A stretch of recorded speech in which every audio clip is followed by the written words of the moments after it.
Today I will show you a crime, horror, mystery film from 2017, titled Jigsaw. The police can be seen setting up a spike strip on the road to stop a criminal. He passes right through it, then rams into a barricade. Edgar escapes his vehicle and runs toward the nearest building, with the cops right on his tail.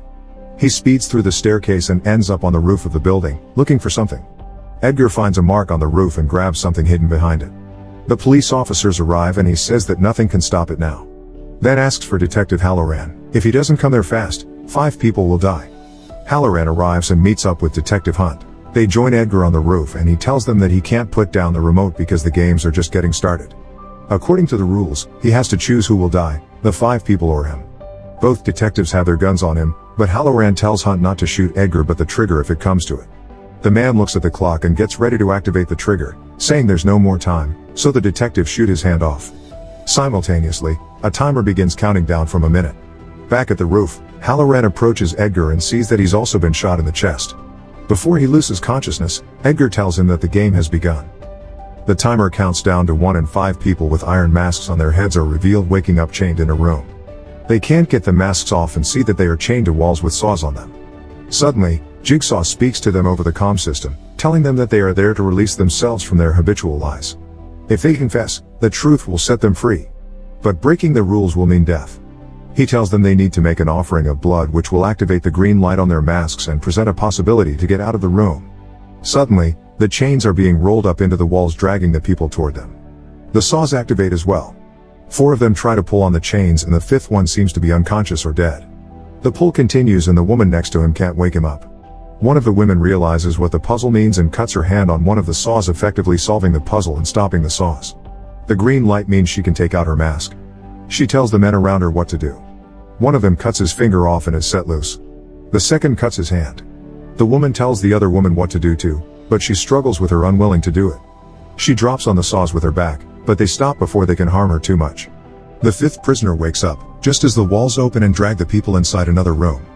He doesn't make it to the next room that looks like a barn.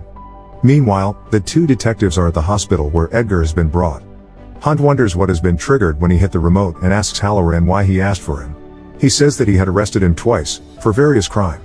The doctor comes out and Halloran tells her that they need to talk to him.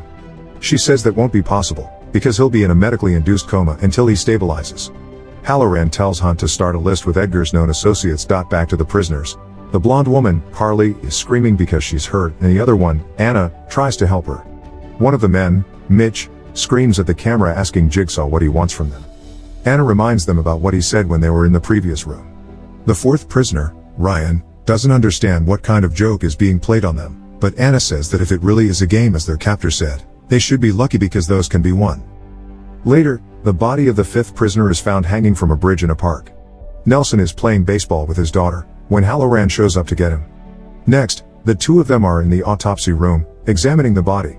Bonneville takes out the mask, to reveal an annihilated face.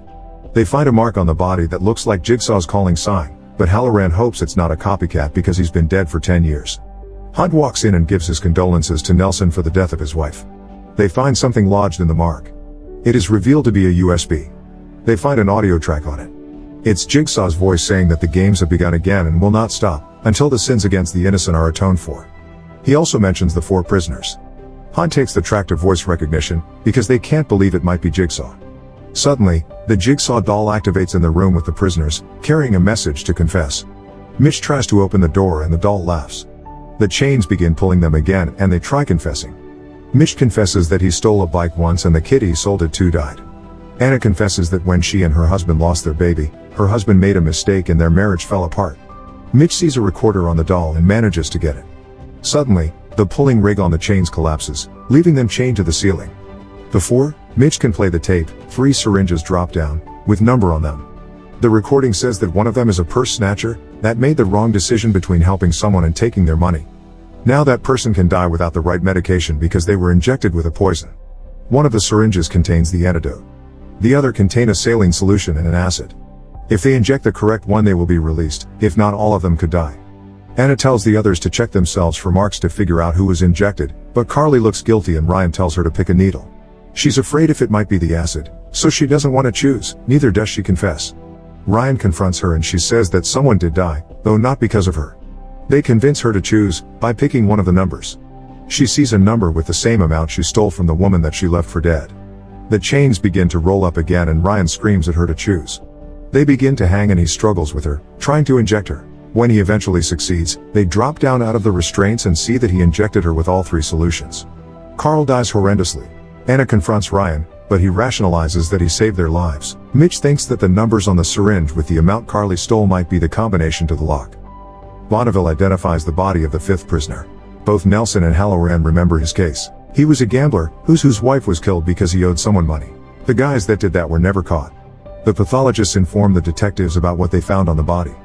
Halloran tells them that the voice on the recording was really Jigsaw's voice. Bonneville comments that if his games are back on, there are 4 potential victims like the recording suggested. Meanwhile, the 3 of them that are left, open the locked door and enter the next room. This one has windows and Ryan says that they are somewhere in the countryside, though he can't tell where for certain. Anna asks him what his sin is, he replies that it's nothing that bad. When he asks her that same question, she keeps insisting that it was her husband's fault and that she should not be punished for it. Her husband killed their baby by rolling over it in his sleep and suffocating him. Ryan sees the door that has no exit written on it and thinks that they should go though that one, because the other 2 will lead them exactly where their captor wants them to go. He proceeds to break open the locks, but his foot collapses through the ground and gets caught in a trap. Ryan freaks out and begs the others to help. Anna removes part of the footing and sees the wires around his leg as well as some kind of handle. Mitch finds another tape and the wires begin tightening around Ryan's leg. As Mitch gets closer to the tape and moves it a bit, they continue to tighten even more. Ryan pleads with Mitch to grab the tape and when he manages to do it, he gives it over to him so he could play it. This one says that there are no shortcuts in life and that they made a poor decision not to follow the rules. If they pull the handle, they will be set free. Ryan doesn't know what that means and is worried it might be bad. Simultaneously, the pathologists discover that some of the matter they found on the body were feces, as well as a virus found in pigs. Nelson tells Bonneville to keep digging. An officer comes in and tells them there's another body. The 2 of them join Halloran at the scene of the crime. He shows them a message left on the body that there are only 3 left. Nelson asks the detective if it's a coincidence that the girl was dropped from the roof of the same hospital that Edgar is in. Halloran jokes that he couldn't have done it, then Nelson realizes that she didn't die from the fall. The body is at the autopsy room and they find that she was burned from the inside by hydrochloric acid. Nelson finds another puzzle piece in the body. Halloran asks Hunt about him. He says that Nelson was captured and tortured by the Taliban when he served in the army. Back at the farm, Ryan is still trapped and can't decide what to do. The others are looking for a way out. The lights suddenly go out and a small door opens on the other side of the room. Mitch and Anna step inside and leave Ryan behind. Suddenly a TV powers up next to Ryan. He calls for the others and they tell him that there is also one there. Mitch will have to lift Anna to get to the remote. The moment she pulls it down, the door of their room closes. They can't open it. Suddenly, Jigsaw appears on both TVs. He says that in the past they have put their own interests above others and lied to themselves and the world. Now they have to face who they are. If Ryan pulls the lever before the 2 of them are buried alive, they will live. They can see each other on the TVs. Grain begins filling the inside of the silo where Mitch and Anna are and they call out to him to save them, but he's afraid. At the same time, Halloran questions Bonneville. He asks her to prove her alibi and leaves her speechless. Nelson Skypes with his daughter, when the 2 detectives come in to question him about his Bonneville. They found a site devoted to Jigsaw and got a lot of hits from her on it.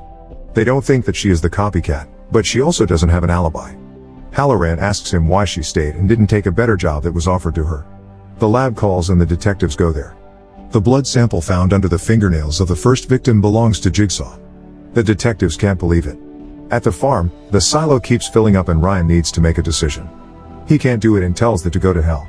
Suddenly, the grain stops and a spading fork drops from above, then other tools begin to drop, including a knife. One digs into Mitch and a circular saw almost kills Anna. They cry after Ryan, as things keep dropping on them. He pulls the lever and the wires cut off his leg. Suddenly, the light come on, the doors open and Anna and Mitch are released. The media has gotten the information that Jigsaw might be back. Nelson goes to see Bonneville at a bar and tells her that Halloran is looking into them. She says that they're even watching her house. Nelson doesn't like Halloran much because they have some bad professional history together. He asks her about the job offer and she says that it's complicated, then explains that she lied about her alibi. She was actually at her studio, which she doesn't want to share with them. He tells her that they think he's involved and that she has to tell the truth. Bonneville takes Nelson to show him her studio. Before she locks the door, someone grabs it. She turns the light on and shows him her installations, that look like torture devices. Halloran is in the studio as well. One of the traps is made after a plan that Jigsaw made, that she bought online from some guy. According to a rumor, he also built one of them.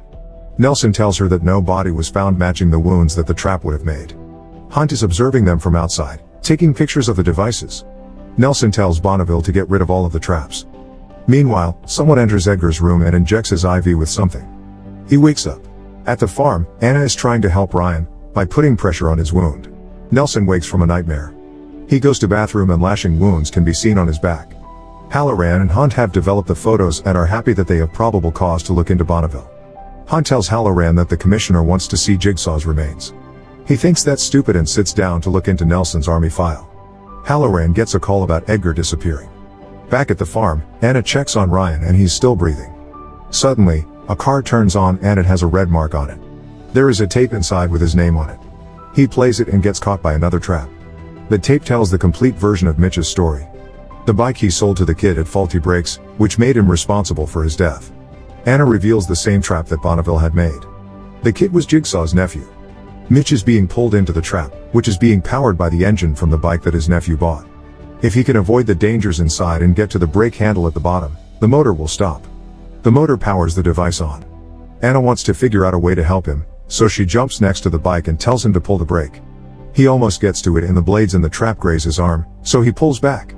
Anna jams a rod into the bike's wheel and stops the device from spinning. He thinks he's saved, but it starts again and grinds him up completely. Meanwhile, Halloran is screaming at the officer who was supposed to guard Edgar and Hunt is overseeing the digging up of Jigsaw's remains. The media is there as well and Halloran is happy because that way everyone will know that Jigsaw is dead. Unfortunately, when the casket is opened, Edgar's body is revealed to be inside. Halloran orders Hunt to get a warrant out for Bonneville. Later, SWAT is moving on to her studio. They go in and find all her traps, including the Jigsaw one. Halloran notices a fake wall and opens it up. They find a secret room with Jigsaw paraphernalia inside. And when Halloran hits the light switch, Mitch's body drops down from the ceiling, with a note that there are only 2 left. Hunt doesn't believe that Bonneville would just leave the body there. They split up to get her and Nelson. Hunt goes to arrest Nelson and even though he says he hasn't done anything, he lets Hunt to cuff him. They speak and Nelson tells him his theory that Halloran is the one that has orchestrated everything. Nelson also knows that Hunt is from internal affairs. He was on his case even before the murders happened. The victims in this case are also all mixed up in his cases. Nelson tells him to bring him in, because he's trying to frame him. Hunt thinks he blames the detective for his wife's death, but doesn't believe Halloran did it. He allows Nelson to perform the autopsy on Edgar and match the slug in his chest to Halloran's firearm. He takes it out and says that it matches the type of gun that Halloran uses. Hunt releases Nelson and goes to get Halloran. Nelson comes back home and finds Bonneville there. He tells her that she's no longer a suspect. She says that she found the farm where the game is being played. Bonneville thinks that they should go after Jigsaw by themselves. Halloran tracks them. Meanwhile, Anna tries to open the door, but finds it chained. She crawls out even though Ryan begs her not to leave him. Suddenly, someone sedates her. She wakes up chained to the floor. The captor is there, as well as Ryan. Jigsaw is their captor. Anna recognizes him. He tells her that she's about to play a game, a final test. Jigsaw asks Ryan why should he show him mercy if he's guilty for 3 deaths and he still hasn't confessed. Ryan's story is that he was involved in an accident with 2 of his friends and he lied to the police by saying that his best friend was to blame for it. Ryan confesses that he did it and says that he wants to live. Jigsaw retorts that he also wants that.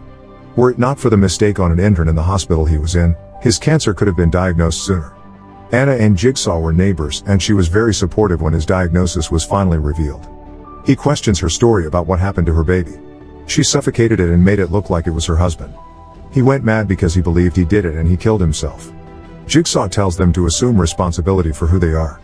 Simultaneously, the pathologists arrive at the farm that belonged to Jigsaw's wife. They leave the car and Halloran arrives there too. Hunt calls him, but he doesn't pick up. He's at his house searching for evidence, when they find pieces of the victim's skin in his fridge. Meanwhile, Nelson and Bonneville enter the farmhouse, with Halloran right on their tail. They find the second room and enter the first one, realizing that the first victim died there. Suddenly, they hear some noise. Jigsaw is preparing the last trap and Ryan tells him that he would do anything if he lets him go. He tells both of them that he'll give them an opportunity to turn their ways around. Jigsaw places a shotgun with a single round in the middle of the room and tells them it's up to them to decide what they'll do with it. Nelson and Bonneville stumble up the same trap as the one she has made and he begins to suspect her, especially because she's obsessed with Jigsaw. She insists it's Halloran, when he suddenly appears behind Nelson. They drop their weapons, but Nelson immediately begins to fight with Halloran for his gun. Bonneville runs and they struggle, until Halloran knocks out Nelson. Then he goes after her. Anna thinks that Jigsaw wants her to kill Ryan, but he begs her not to do it. She grabs the shotgun, but hesitates to shoot him for a moment, when Ryan figures something out about the trap. She presses the switch and the gun explodes in her hands, killing her. Ryan finds the keys to their locks in the round, but his is broken in half. Jigsaw's trap was a play on words, calling the round their key to freedom. Anna misunderstood and killed them both. Meanwhile, Halloran looks for Bonneville, when someone sedates him. Nelson wakes up with a trap on his neck and next to him is Halloran with the same kind of trap. He screams for help. Jigsaw speaks to them, saying that they are the final two players in the game. He tells them that if they admit to the reason that they deserve to die, they can escape death. The game will select one of them, unless someone chooses to go first. Halloran says he'll go first and presses Nelson's button. The lasers on his trap turn on and he confesses that he was the one that messed up his x-rays. He apologizes and confesses, but he still dies. It's Halloran's turn to confess. He says that he tampered with evidence, took bribes and put innocent people away. He says that he did it and the lasers switch off. Suddenly, he notices that Nelson's lasers were fake. He gets up and takes the fake trap off. Nelson says that he was Jigsaw all along. The game that was played in the barn took place 10 years earlier, but the bodies were never found. Nelson was the fifth prisoner, but Jigsaw decided that he didn't want him to die over an honest mistake, so he gave him a second chance. Nelson had recreated the game with people from Halloran's cases, but he put 3 people in the game. The 2 of them make the remaining 2. He asks Halloran why he let Edgar go, when he was the one to kill his wife. Though he says that it was never proven. Nelson then explains further how he made the game possible by recreating Jigsaw and framing Halloran. The serial killer had helped Nelson put his life back together after the war, so he helped him create a legacy. Nelson kills Halloran and says that he is there to speak for the dead.